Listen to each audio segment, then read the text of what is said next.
It's pretty amazing to see what 1% means when I'm looking at my portfolio. If the stock market's on a good day and it's up by 1%, that usually means that's up $220. But what is $220 right now?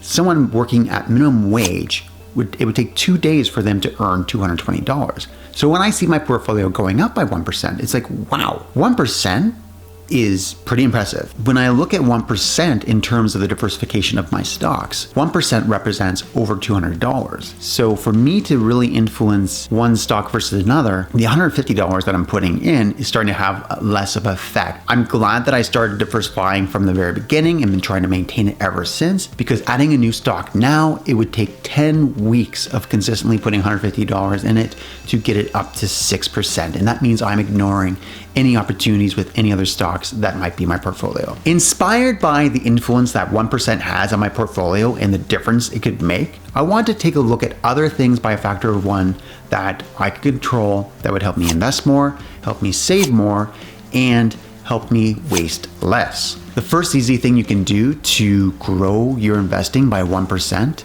is to try using the Wealthsimple Cash Card. This is great if you're already using the Wealthsimple Trade platform, where you simply just sign up. They'll send you a card.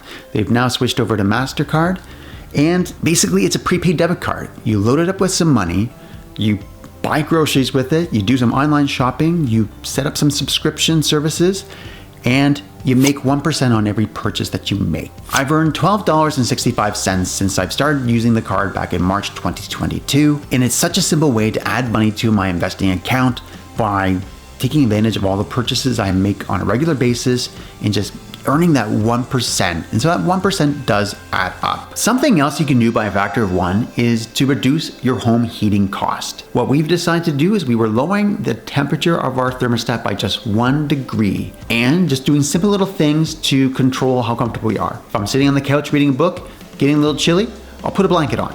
My wife's made some beautiful crochet blankets that are all over the house, so I need to take advantage of those. Number 2 is put a hoodie on.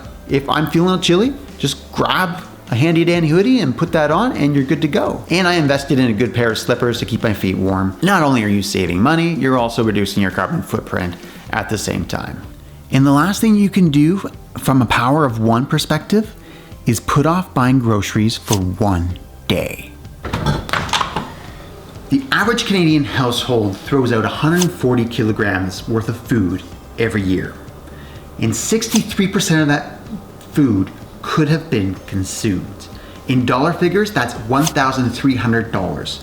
By waiting a day to buy more groceries, it's forcing you to look in your fridge and see what's still there and eat it. It's as simple as that. Eat the food that you have in your fridge first before going and buying and replacing everything. So that could save you, again, $1,300 for the average Canadian household. That's what we do at this house. We don't waste anything. And knowing the fact that we're saving $1,000 and plus, it is just icing on the cake, which we need cake. There's no cake in there. I hope you found this video helpful. If so, give it a like, leave me a comment, let me know what you've changed in your life by a factor of 1, and I'll talk about that in a future video. And lastly, subscribe.